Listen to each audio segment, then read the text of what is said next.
성경은 이 문맥을 따라서 읽어야 되는데요.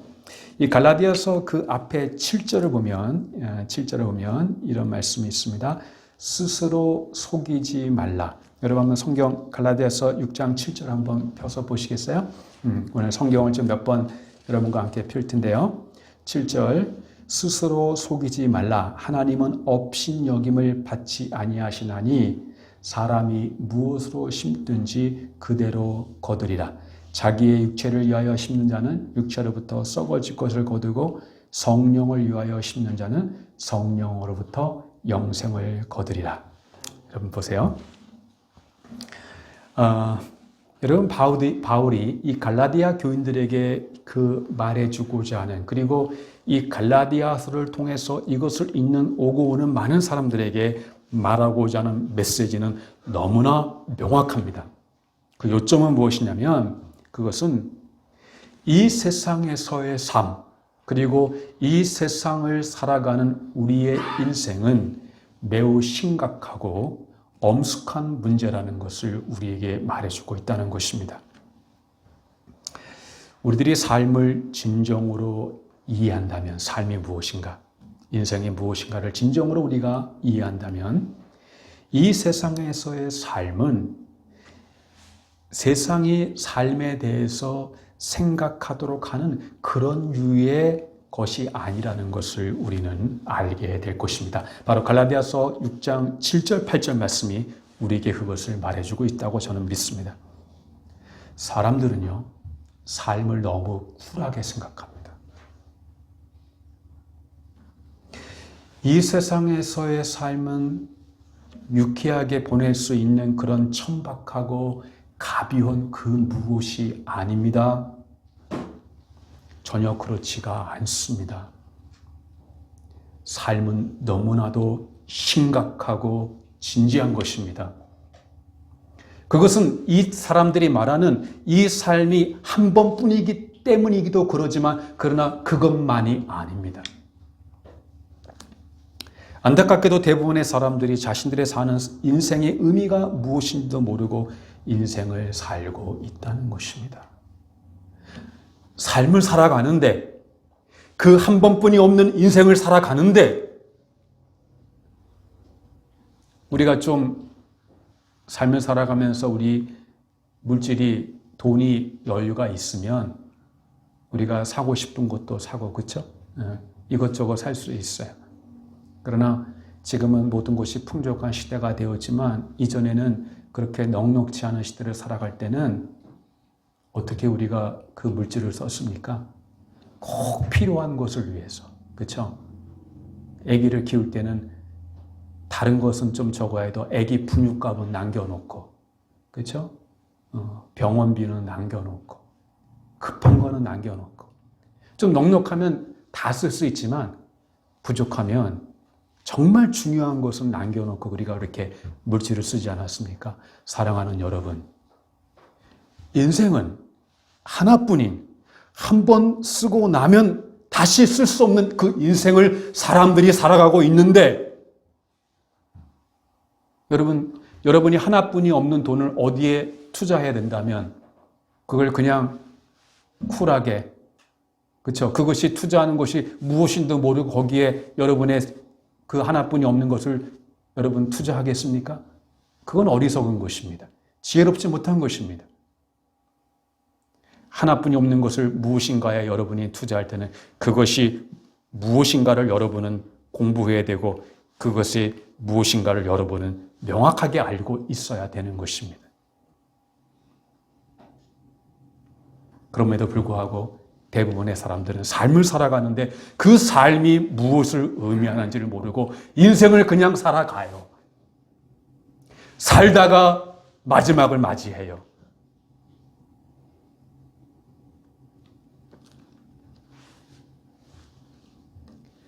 정말 이 세상의 삶은 엄청나게 진지한 것입니다. 그냥 한번 살다가 마는, 그렇게 살 수 없는 너무나 소중한 것입니다. 심각한 것입니다. 그것은 다음과 같은 이유 때문입니다. 스스로 속이지 말라. 무슨 말입니까? 우리는 자신에게 속을 수 있다는 것. 여러분, 나에게 속을 수 있다는 것이 이게 인생이에요. 하나님은 업신여김을 받지 않으시니 사람이 무엇으로 심든지 그대로 거두리라. 여러분, 심고 거두는 것은 이 세상의 도덕과 윤리와 모든 것에 다 적용되는 원칙입니다. 그러나 그것이 바로 우리 인생에도 적용된다는 거예요. 사람이 무엇으로 심든지 그대로 거두리라. 자기의 육체를 위하여 심는 자는 육체로부터 썩어질 것을 거두고 성령을 위하여 심는 자는 성령으로부터 영생을 거두리라. 먼저 인생은 심고 거두는 것의 문제라는 것입니다. 그냥 살면 그걸로 많은 것이 아니라 여러분이 어떤 삶을 살아가든지 그 삶을 살아간 그 삶에 대해서 여러분은 반드시 여러분이 살아간 삶을 정확히 언젠가 거두게 된다는 것입니다. 부정적으로건 긍정적으로건.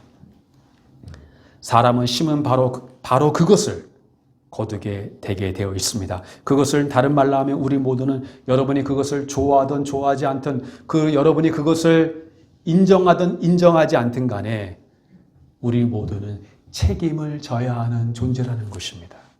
한번 따라해 볼까요? 우리는 책임을 져야 하는 존재이다. 여러분, 우리는 책임을 져야 되는 존재. 무책임한 존재로 하나님이 우리를 지우지 않으셨어요. 우리는 책임을 지는 존재. 특별히 무엇에 대해서 책임을 져야 되냐면 사람들은 여러 가지 책임을 생각합니다. 그러나 사람들이 가장 잊고 있는 것, 가장 중요한 것. 우리는 바로 하나님에 대하여 책임을 져야 되는 존재로 우리는 지음받았다는 거예요. 왜? 우리는 하나님에게서 시작됐어요. 그리고 언젠가 하나님께 부여받은 이 삶을 언젠가 하나님 앞에 우리가 책임받은 그 삶을 하나님 앞에 그것을 고해야 되는 그것이 우리의 인생이에요. 그래서 성경에 보면 그러한 비유들을 얼마나 성경에 많이 있는지 몰라요. 여러분 잘 아는 달란트의 비유, 포도나무의 비유. 그렇죠? 네. 주인이 종에게 맡기고 그리고 나중에 와서 그것을 결선하고 묻습니다. 그것이 바로 인생에 가진 의미예요. 우리는 언젠가 다 이 땅의 삶을 마감하고 죽게 되어 하나님 앞에 심판받게 되며 그리고 여러분의 몸으로 행한 행실을 그 앞에 직고하게 될 것이라는 거예요. 우리의 영원한 운명은 바로 우리가 이 세상과 이 세상의 삶에서 행한 것에 달려 있다는 거예요. 여러분에게 누차 반복하여 말씀드리지만 우리가 살아가는 인생은 우리가 살아갈 영혼에 비하면 너무나 덧없이 짧습니다. 그러나 이 짧은 인생이 중차대한 의미를 가지는 것은 무엇입니까? 그것은 이 인생, 이 짧은 인생에 바로 우리의 영원한 그 영혼에서 우리가 어디서 살아갈 것이와 그리고 그 영혼에서 우리가 무엇을 받을 것인가가 이 짧은 인생에 결정된다는 것이에요. 그것이 하나님께서 이 땅에 우리를 보내신 이유 중에 하나라는 거예요. 이것이 바로 인생의 의미예요. 많은 사람들이 이 인생의 의미를 알지 못하고 그냥 인생은 그냥 살다가 즐기다가 자기의 어떤 신념대로 쿨하게 살다가 그러고 마는 것으로 생각한다는 거예요. 그게 아니에요.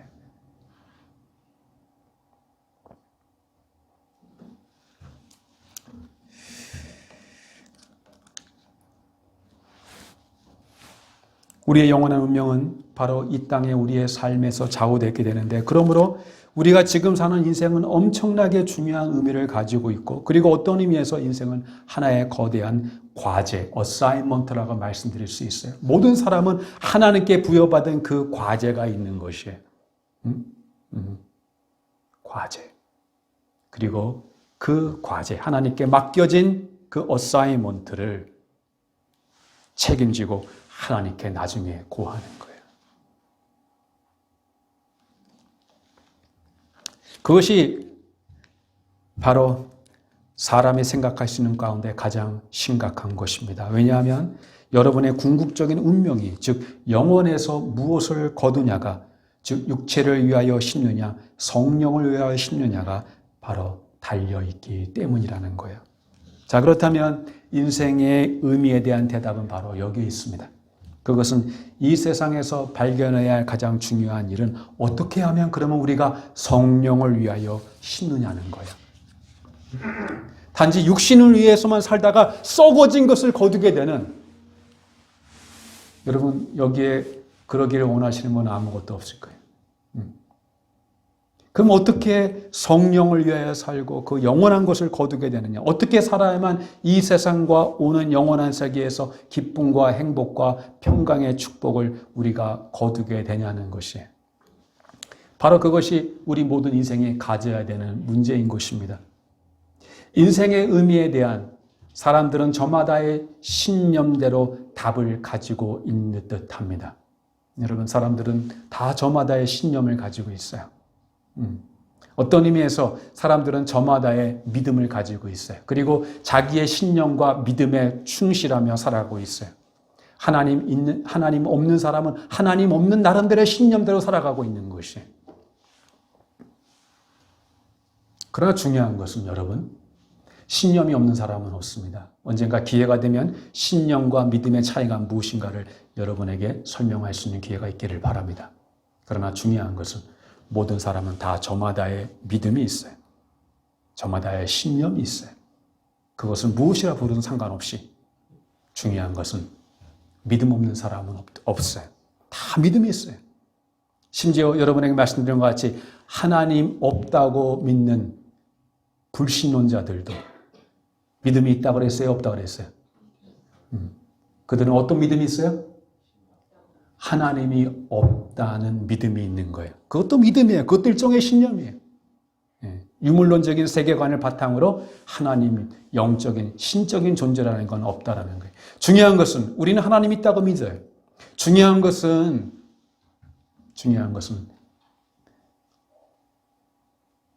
우리가 믿음을 가지지 않고 살아갈 수는 없어요. 모든 사람은, 살아있는 사람은 다 저마다의 신념과 믿음이 있습니다. 그걸 자기가 인식할 수도 있고 인식할 수 없을 수도 있지만, 무의식적인 신념을 가질 수 있지만, 모든 사람은 다 자기가 설정한 전제가 있어요. 그것대로 살아가는 거예요. 중요한 것은 무엇이겠어요? 신념이 있냐 없냐, 믿음이 있냐 없냐가 아니라 그 믿음이 참으로 믿을 만한 참된 것인가가 중요하다는 거예요. 우리가 이 기독교 신앙을 믿는 이유가 무엇입니까? 바로 이것이 우리가 이 세상만 아니라 오는 세상에도 변함없는 참된 믿을 만한 것이기 때문에 우리는 하나님을 믿고 이 기독교 신앙을 믿는 것입니다.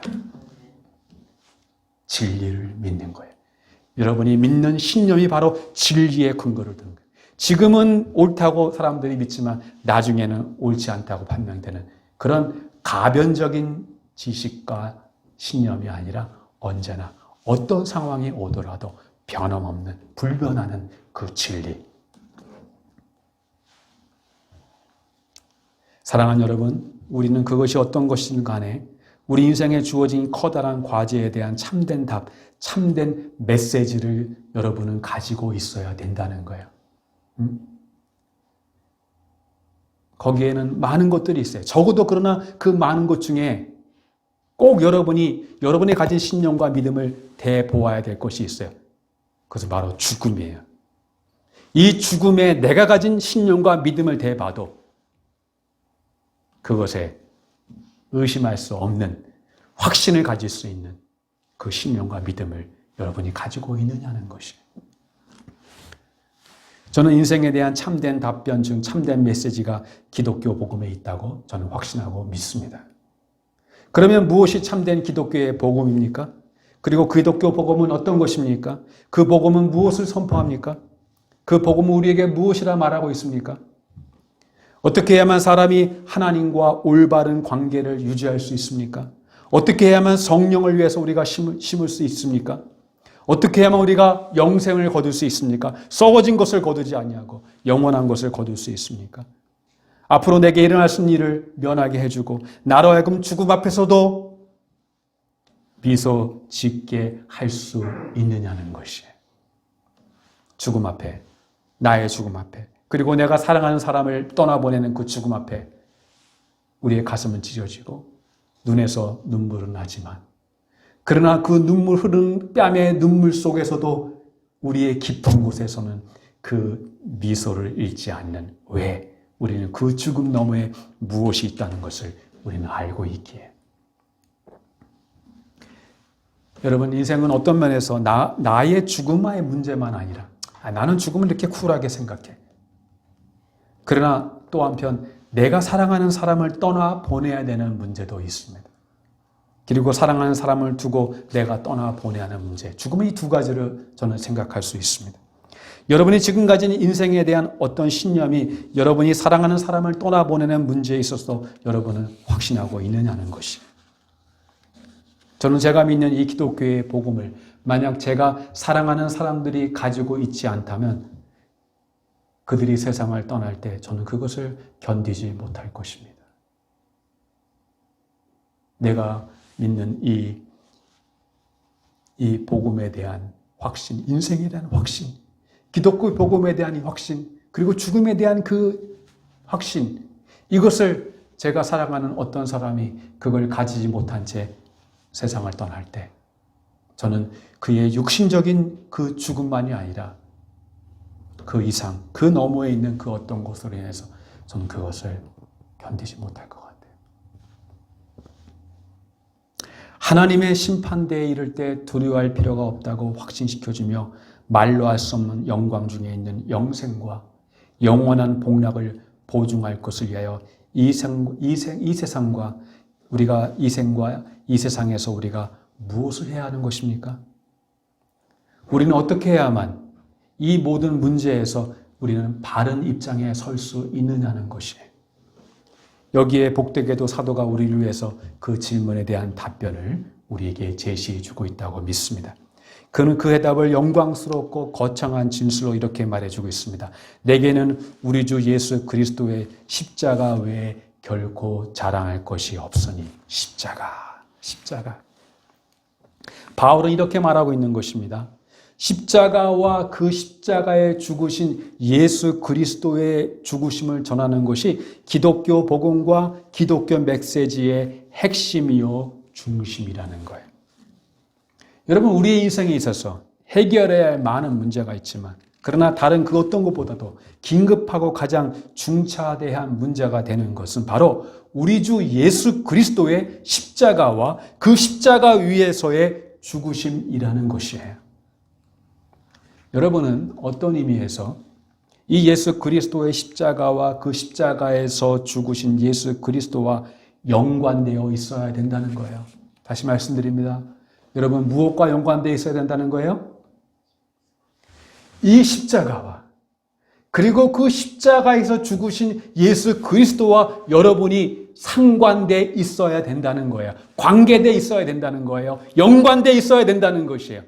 이 십자가가 단지 객관적인 사실만 머물러서는 안 되고, 그 객관적인 십자가와 그 위에 달려 돌아가신 예수 그리스도가 주관적으로 여러분에게 뭔가 관계되어 있어야 된다는 것이에요.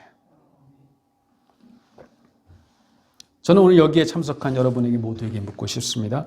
여러분은 여러분 자신은 이 십자가와 그 십자가에 달려 죽으신 예수 그리스도와 관련되어 있다고 여러분은 말할 수 있습니까? 자기에게 물어보십시오. 난 십자가를 알아. 연관되어 있다는 건 뭐예요? 제가 이 비유를 잘 두지만, 나는 미국 대통령을 알아. 미국 대통령 이름이 뭡니까? 네, 조 바이든입니다. 그를 모르는 사람은 없습니다. 문제는 나는 그 사람을 아는데 그 사람이 우리를 압니까?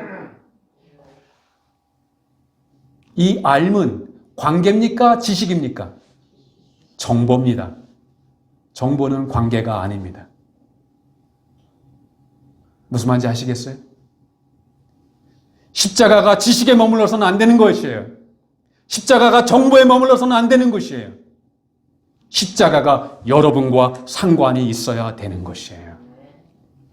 이것은 매우 심각하고 중차대한 질문입니다. 만약 여러분이 그렇지 않다고 대답한다면 여러분은 매우 위험한 상태에 있다는 것을 저는 말씀드리지 않을 수 없습니다.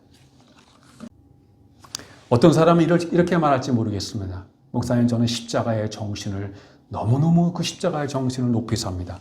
그것은 인류를 향한 고귀한 희생입니다. 다른 사람을 위한 희생. 그것은 오늘날에서 참으로 중요한 교훈입니다. 그러나 저는 여러분에게 말씀드립니다. 십자가는 교훈이 아닙니다. 우리 주님은 교훈을 위해서 그 십자가에 달리신 것이 아니에요. 제가 이렇게 말하는 것은 오늘날 기독교를 그런 식으로 생각하는 사람들이 너무나 많이 있기 때문인 것입니다. 그건 십자가를 육체로 아는 거예요. 육체로 한다는 건 뭐예요? 피상적으로 아는 거예요. 물론 그 십자가의 교훈을 좋아하고 거기에 동의한다고 해서 십자가 관련되었다고 말할 수는 없어요. 더 나아가 어떤 사람들은 기독교의 메시지는 그 십자가에 달려 죽으신 그리스도를 본받는 것이다 라고 말하는 사람이 있습니다. 물론 우리는 그리스도를 본받아야 됩니다. 그러나 적어도 1세기의 그리스도인과 기독교는, 그리고 사도들이 전했던 복음은 그것이 우선적인 것이 아니었어요. 기독교가 전하는 메시지는 그것은 십자가에서의 그리스도의 죽으심과 그 십자가가 가지는 사건의 의미였어요. 여러분이 신약 성경을 읽어보시면 십자가가 우리 주님의 가르치심과 그리고 사도들의 메시지의 중심에 있다는 것을 발견하게 됩니다. 사랑하는 여러분, 저는 오늘날 교회의 비극이 여기에 있다고 저는 믿는 사람이에요. 기독교 복음의 중심과 교회의 중심은 어디에 있어야 돼요? 이 설교의 중심은 어디에 있어야 돼요? 바로 그리스도의 십자가와 그 십자가에서 죽으신 예수 그리스도의 우리가 믿는 복음과 기독교의 중심이 있는 거예요. 여기 교회의 중심성이 바로 거기에 있는 것이에요. 오늘날 교회에 많은 문제가 어디서 발생해요? 이 교회와 기독교의 복음의 중심인 십자가의 중심성을 우리가 잃어버렸기 때문에 엉뚱한 곳에서, 아무 중요하지 않은 곳에서 거기서 많은 문제가 발생하는 것을 볼 수 있어요. 오늘 바울과 같이, 그러나 내게는 우리 주 구주 예수 그리스도의 십자가 외에는 자랑할 곳이 없으니, 무엇을 말하는 거예요? 중요한 것은 십자가다. 십자가만 내게 있다면 다른 것은 it's okay. 괜찮아. 아이, 그래. 그게 문제될 것이 아니야. 그러나 아무리 다른 것이 다 내 삶에 갖추어진다 할지라도, 다른 것이 내 삶에 아무 문제가 없을지 할지라도 십자가의 중심성이 내게 없으면, 내가 십자가와 상관이 없으면 그건 너무나 심각하고 너무나 위험한 상태에 있다는 거예요.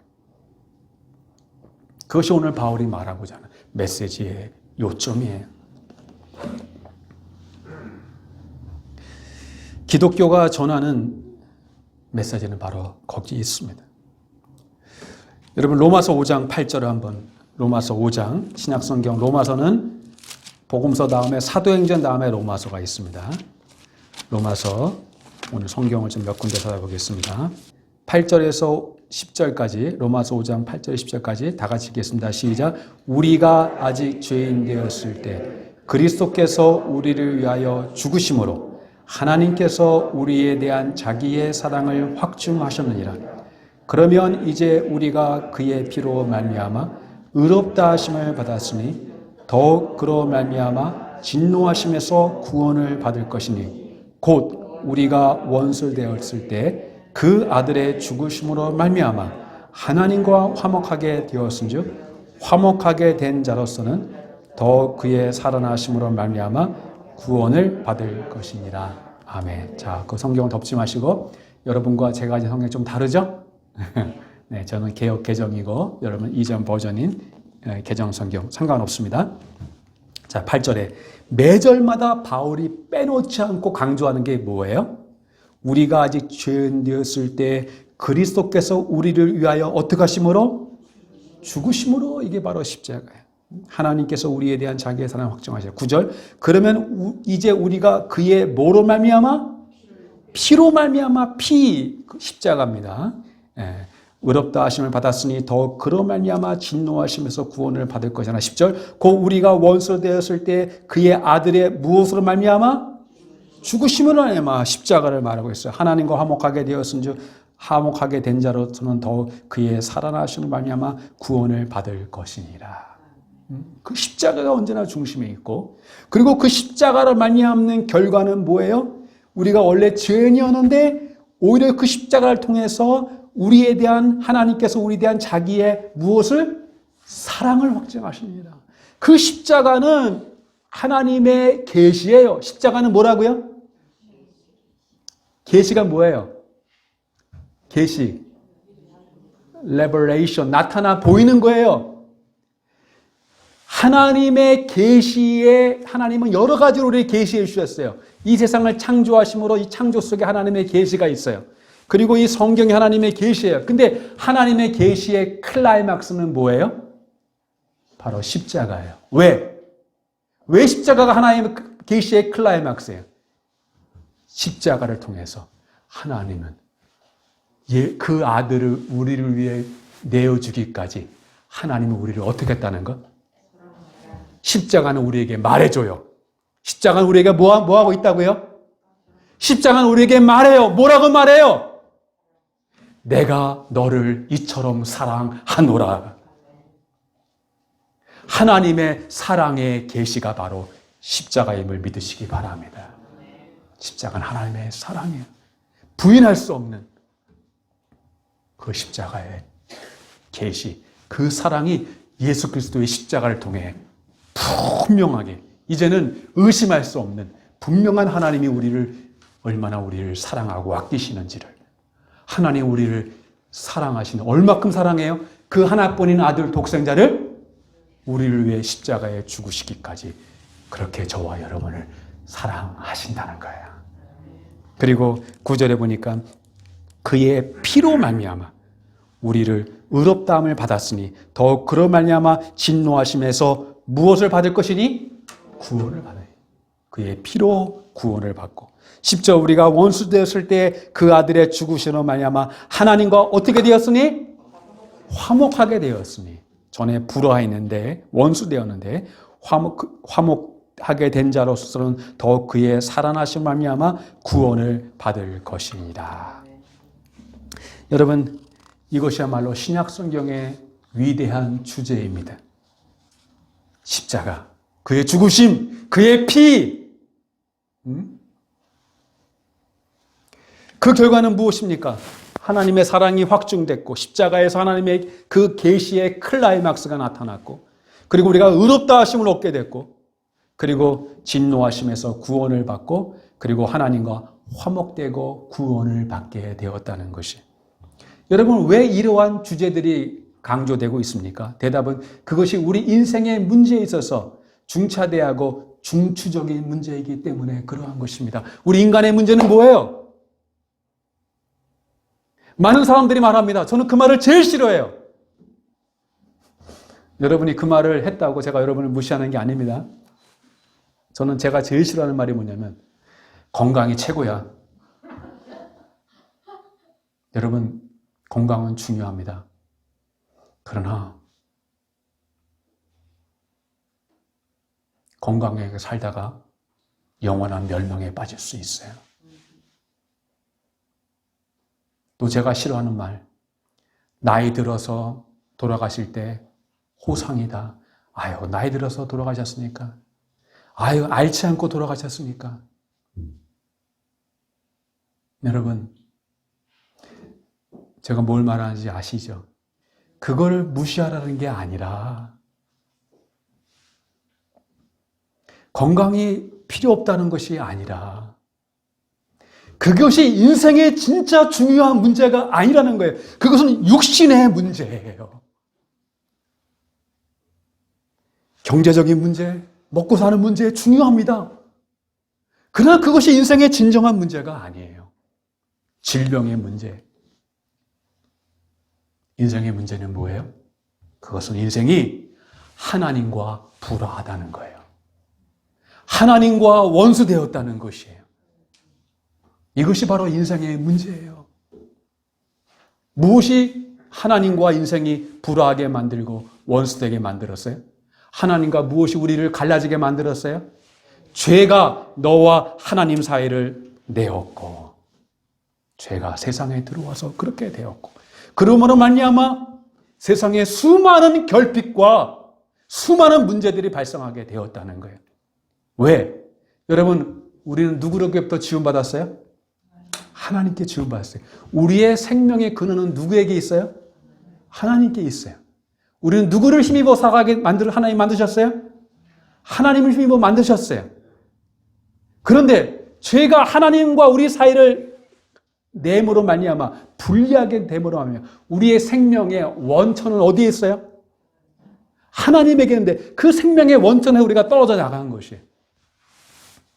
나는 포도나무여 너희는 가지니 너희가 나를 떠나서는 아무것도 할 수 없느니라. 이 나무를 보이지 않지만 뿌리에서 이 수액이 영양분을 받아서 잎사귀가 푸르러지고 자라는 거예요. 근데 그거를 뚝 잘라봐요. 제 힘으로 할 수 있어요?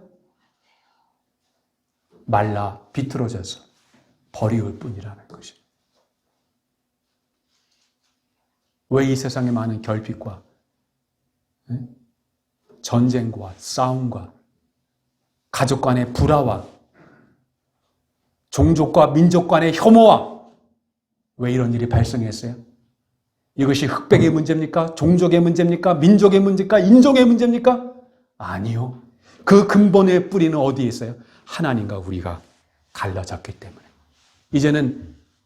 이전에는 하나님부터 풍부한 무한한 자원으로 우리가 힘입어 살았는데 이제는 그 자원의 수온이 차단됨으로 말미암아 이제는 결핍 속에 살아가는 거예요. 이 제한된 자원 속에 살아가다 보니까 어떻게 되는 거예요? 내 자원으로는 살 수 없으니까 어떻게 돼요? 이제 남의 자원을 빼앗아야만이 너는 죽고 나는 사는 약육강식의 원리가 이 세상에 들어오게 되는 거예요. 적자 생존의 법칙이 들어오게 되는 거예요. 강한 사람은 더 강하고 약한 사람은 짓밟히는 이러한 정글과 같은 이 세상이 바로 하나님과 우리가 불화함으로 이 세상에 들어오게 된 거예요.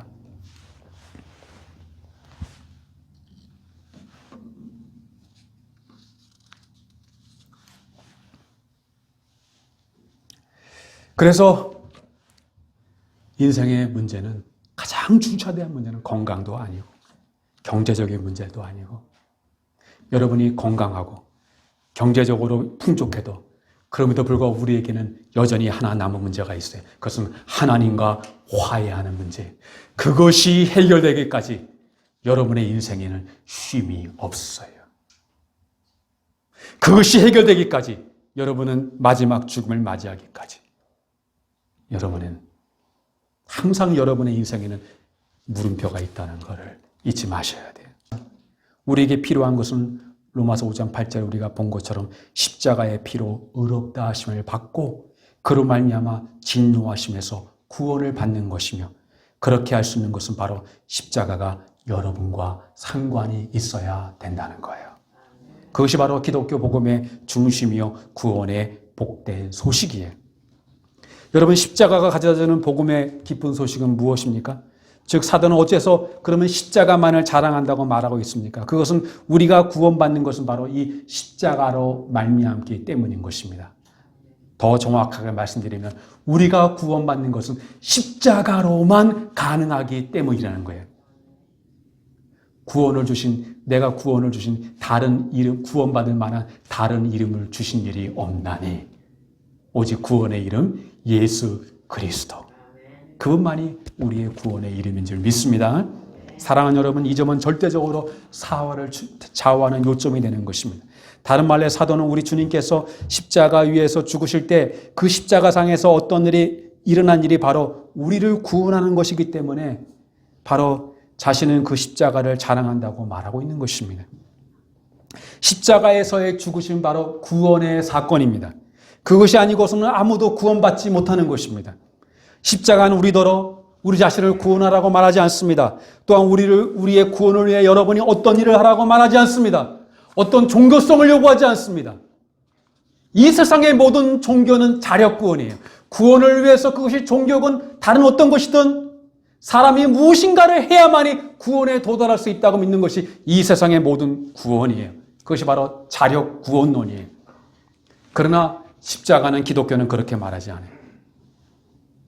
십자가는 우리에게 뭐라고 말해요? 십자가는 구원이 이미 이루어졌고, 구원이 일어났고, 구원이 바로 그 십자가에서 예수 그리스도로 말미암아 일어났음을 우리에게 선포해주고 있다는 것입니다.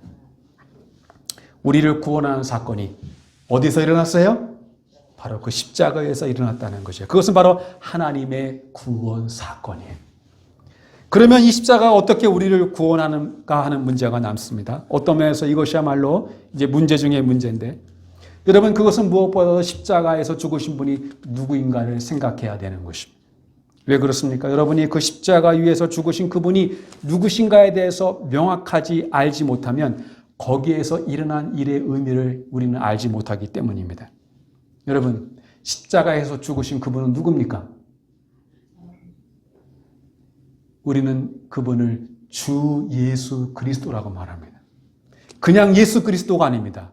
뭐라고요? 그분은 주십니다. 가이사라 빌립보에서 예수님이 제자들에게 너희는 나를 누구냐고 말했을 때 시몬 베드로가 뭐라고 말했습니까? 누구는? 주는 그리스도시요 살아계신 하나님의 아들이니다. 주님 우리와 같은 인간의 몸을 입으셨습니다. 그러나 인간만이 아니라 그분은 누구라고요? 주시오 살아계신 하나님의 아들이시라는 것이. 여러분, 하나님의 아들이신 예수님께서 이 세상에 오실 때 그분은 자신이 왜 이 세상에 오셔야만 하는지를 분명히 아셨습니다. 주님은 어쩌다가 배은망덕한 제자에 의해서 여러분 정말 운이 없이 돌아가신 것이 아니에요. 그리고 주님은 비겁한 빌라도에 의해서, 예수님이 분명히 죄가 없음을 알고도 그 비겁한 빌라도에서 십자가에 죽으신 것이 아니고, 그리고 시기와 질투로 유대인에 의해서 죽음에 넘겨진 것이 아니라는 것입니다. 여러분, 주님은, 누가 우리 주님을 십자가에 못 박게 했습니까? 베드로도, 가룟 유다도 아니고, 그리고 유대인과 제사장도 아니고, 그리고 빌라도도 아니고, 로마 병정도 아니고, 마가복음 10장 45절 말씀에 내가 온 것은 섬김을 받으려 함이 아니라 오히려 섬기려 하고 자기 목숨을 많은 사람의 대속물로 주려 하려 함이라. 여러분, 주님은 이 땅에 오실 때부터 뭐하러 오셨어요? 십자가에 죽으시려고 이 땅에 오셨고, 하나님은 그 아들을 왜 이 세상에 보내셨어요? 십자가에 우리의 대속 제사물이 되게 하기 위해서 하나님은 그 아들을 세상에 보내셨다는 거예요. 누가 주님을 십자가에 죽게 했어요? 주님 자신이. 하나님이 예수님을 십자가에 죽게 했다는 것이에요. 여러분, 성경은 처음부터 끝까지 그 질문에 대한 대답으로 가득 차 있습니다. 여러분, 어째서 주께서 그렇게 하셔야만 했냐는 거예요. 그런 문제는. 왜 주님이 십자가에 죽으셔야만 했냐는 것이. 대답은 저와 여러분은 모든 인생은 죄 아래에 있고 그 죄를 말미암는 정죄 아래에 있기 때문에 하나님의 영원한 형벌을 피할 수가 없는 것이에요. 예수 그리스도가 오셔서 우리를 이 모든 인생에 짊어진 이 죄의 형벌을 풀어주시지 않는 한, 여러분, 우리는 우리 스스로 그 죄의 형벌에서 벗어날 수 있어요, 없어요? 없어요. 벗어나라고 하면 할수록 그것이 더 옥죄어 오는 것이에요. 우리 사람의 존재는, 운명은, 죄 아래에 있는 존재는 스스로 구원할 수가 없어요. 누가 밖에서 우리를 구원하지 않는 한, 구원의 의미가 뭐예요? 우리를 밖에서 어떤 힘에 의해서 우리를 구원해내는 것, 우리의 속박에서 거기를 건져내는 것, 그것이 바로 구원이에요. 우리는 우리 스스로를 구원할 수 없는, 우리는 따라봅시다, 구원받아야 할 존재이다. 우리는 구원받아야 할 존재라는 걸 우리가 아는 게 너무나 중요해요. 예수 그리스도 오셔서 우리를 인생에 짊어진 이 죄의 형벌을 사슬을 풀어주시지 않나 우리는 결코 구원받을 수 없다는 거예요.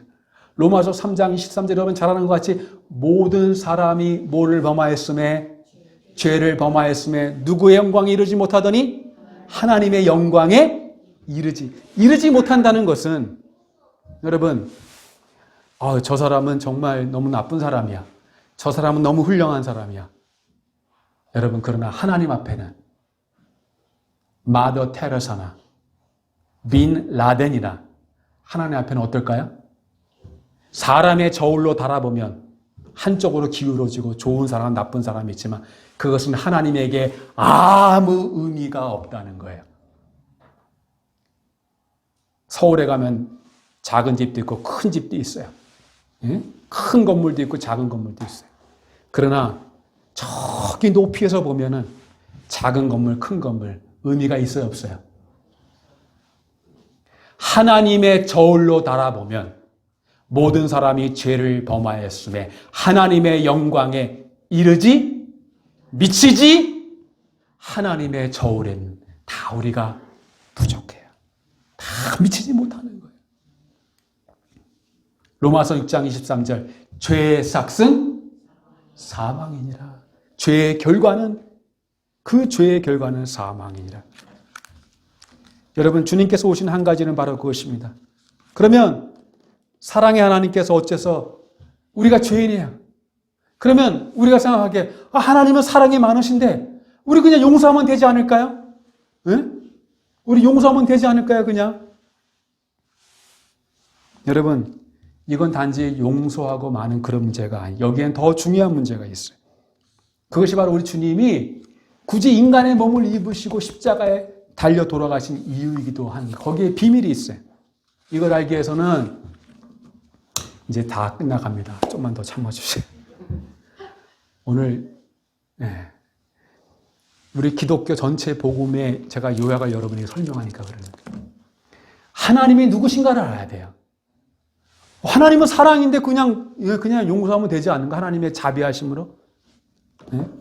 하나님은 사랑이신데 근데 하나님은 또 어떤 분이 하나님은 따라봅시다. 의로우시고 공의로우시고 거룩하신 분이다. 하나님은 어떤 분이시라고요? 의로우시고 공의로우시고 거룩하신 분이에요. 우리는 하나님의 의로우시고 거룩하시며 공의롭다는 걸 이해를 못해요. 그래서 그리스도의 피도 믿지 않고 지옥도 믿지 않아요. 어떻게 하나님이 사랑인데 지옥이 있어? 말도 안 돼. 난 그런 하나님 안 믿어. 지옥에 보내는 하나님 안 믿어. 이 모든 건 사실 하나님의 의로우신가 공의로우신가 밀접한 관련이 있는 거예요. 여러분, 의로우신 하나님은 죄가 있는데 죄를 보지 않는 것처럼 할 수 있어요, 없어요? 없어요. 그러면 더 이상 그 하나님은 하나님일 수가 있어요, 없어요? 없는 거예요. 하나님은 죄를 넘어가실 수가 없어요. 죄는 반드시 어떻게 해야 돼요? 그 죄의 대가, 심판을 받아야 되는 거예요. 그게 바로 정의예요. 여러분, 세상의 정의는 뭐예요? 세상의 정의는 유전무죄, 유전무죄, 무전유죄. 세상의 정의는 돈이 있으면, 권력이 있으면, 끼리끼리면 심판받지 않고 죄가 있어도, 그리고 죄가 없어도 무고한 사람도 덮어씌워서 죄를 묻고. 여러분, 이게 하나님이 가장 싫어하시는 거예요. 여러분, 사람에게 누명 씌우지 마세요. 저는 정의를 이렇게 정의합니다. 정의는 뭐냐? 억울한 일이 없게 하는 게 정의다. 우리 있는 사람은 절대로 다른 사람 억울하게 해서는 안 돼요. 왜 그래야 되느냐? 그게 정의예요. 정파에 상관없이, 정치에 상관없이 죄는 심판받아야 되고 무고한 자는 보호받아야 되는 거예요. 그걸 거스르는 것은 하나님의 정의를 거스르는 거예요. 여러분, 하나님의 거룩하고 공의로운 본성이 그걸 요구하며 심판하는 거예요. 근데 여기에 문제가 생겨요. 하나님은 거룩하신 분이신데 사람은 범죄한 죄인이에요. 그러면 어떻게 이 둘이 화목할 수가 있습니까? 불가능해요. 우리는 죄인인데 하나님은 거룩한 분이에요. 이 둘이 화목할 수가 있어요? 없어요. 답은 따라해 봅시다. 그리스도의 십자가다. 답은 뭐라고요? 여러분, 하나님께 모든 죄는 그 죄의 대가인 죽음을 면할 수 없어요. 죄의 삭은 사망이라. 그런데 자, 제가 이거 설명하기 위해서 지금 여기까지 이렇게 논리로 이렇게 온 거예요. 이게 답이에요. 이제 결론이에요. 지금까지 졸았어. 이 시간에 졸면 안 돼요. 자, 하나님은 어떤 분이신데? 거룩하고 공의롭고 의로우신 분인데 우리는 어때요? 죄가 있어요. 근데 어떻게 이것을 화목하게 하셔요? 하나님께서 예수 그리스도로 십자가에 죽게 하실 때 예수님은 죄가 있어요, 없어요? 원래 죄는 누구에게 물어야 돼요? 죄 지은 사람에게 물어야 되잖아요. 이게 공의거든요. 근데 예수님이 십자가에 돌아가실 때 예수님 뭐라고 돌아가셨어요? 네? 엘리 엘리 라마 사박다니. 하나님, 나의 하나님, 어찌하여 나를? 여러분, 십자가에 정말 하나님이 예수님 버렸을까요? 다시 묻습니다. 십자가에서 정말 하나님이 예수님 버렸을까요? 제가 이럴 때 얼마나 기쁜지 몰라요. 여러분이 그렇게 잘 속아 넘어가서. 나의 하나님, 어찌하여 나를 버리시나이까? 그거는 하나님께 말하는 것이 아니라 그 십자가에 거는 사람들에게 말하는 거예요. 십자가에서 예수님은 하나님께 철저히 버림을 받으셨어요. 하나님 버리셨어요. 그리고 십자가에서 예수님은 철저히 하나님의 저주를 받으셨다고요. 왜? 원래 그 저주는 누구 위에 쏟아질 저주인데?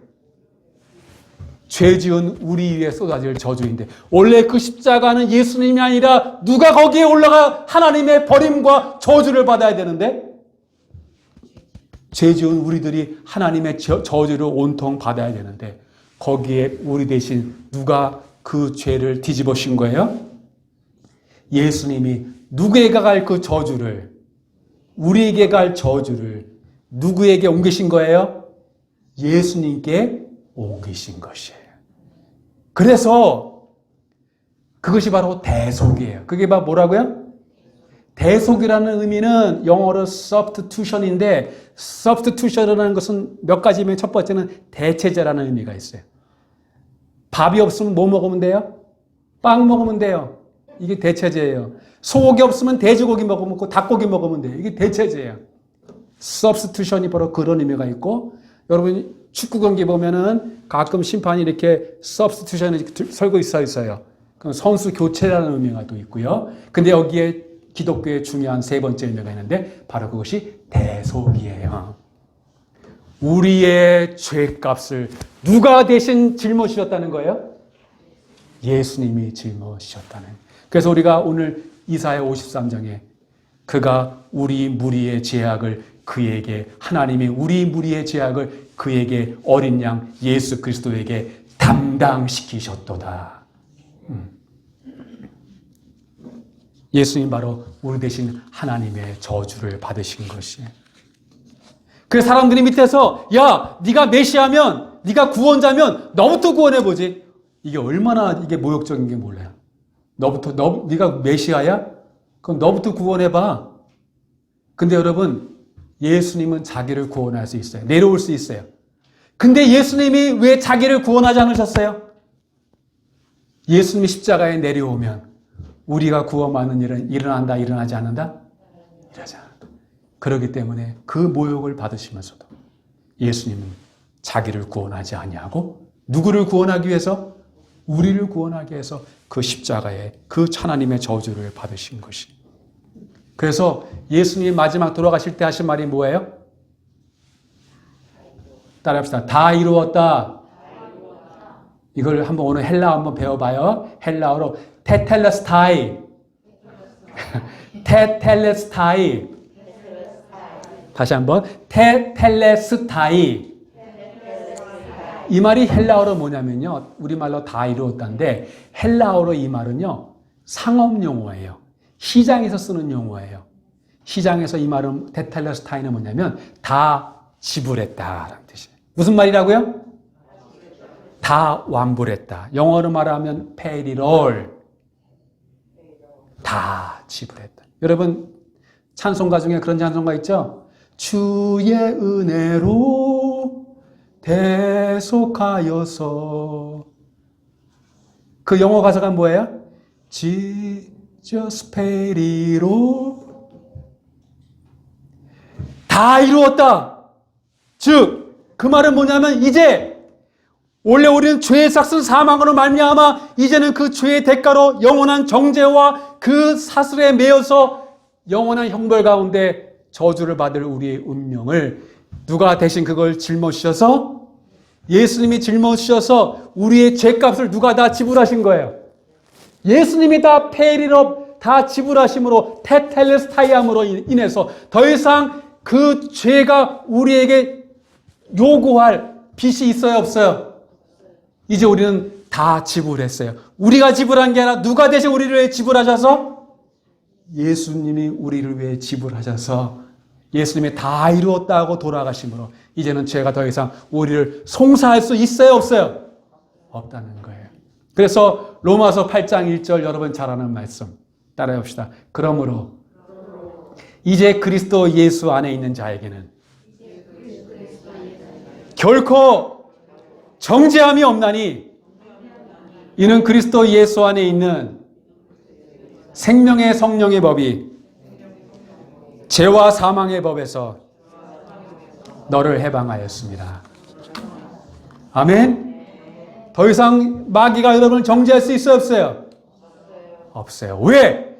예수님이 다 어떻게 했기 때문에?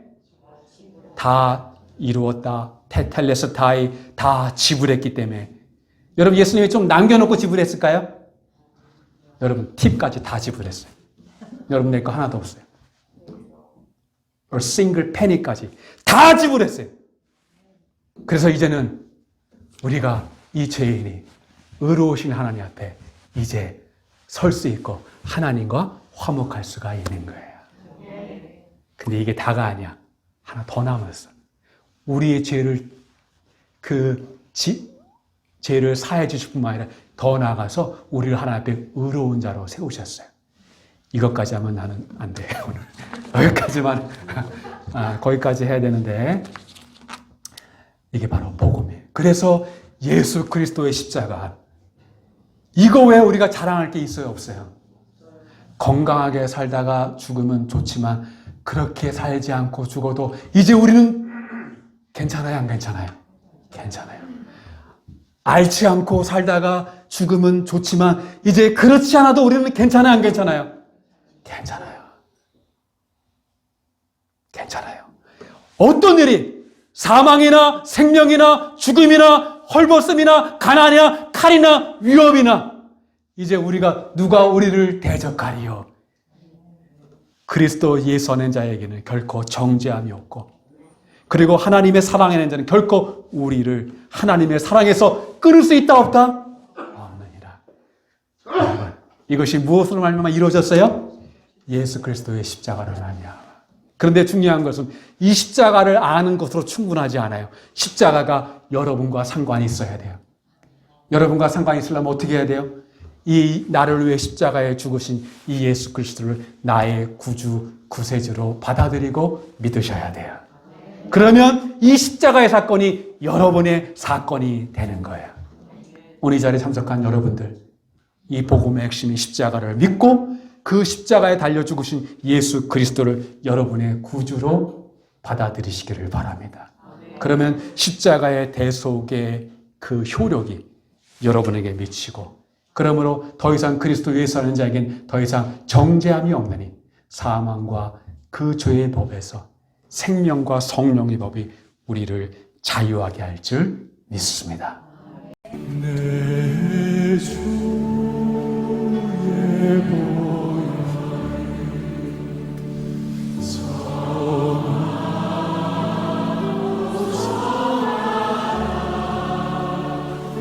내 죄를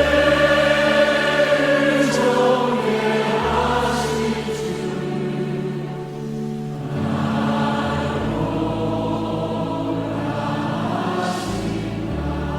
내가 주께로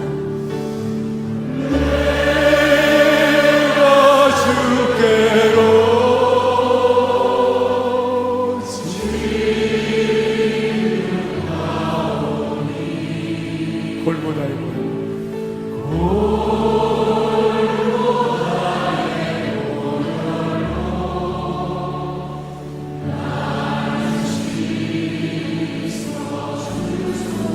약하고 주에도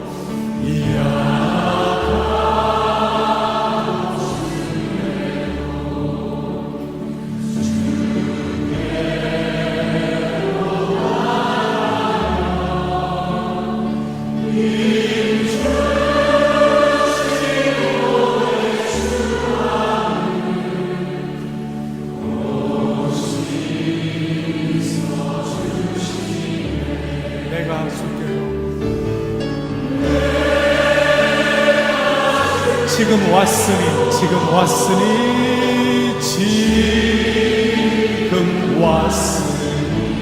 예수님의 보혈로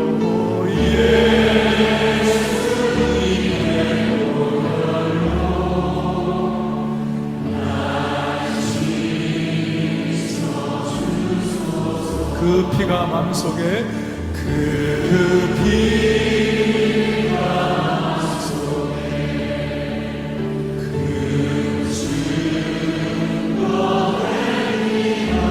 내 기도 소리 들으사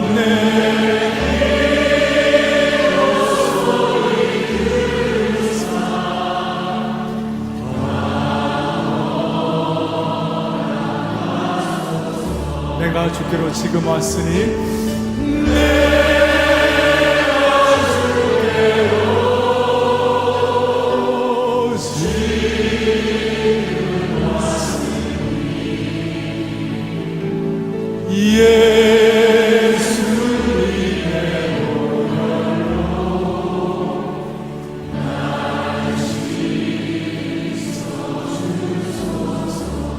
예수님의 보혈로 예수님의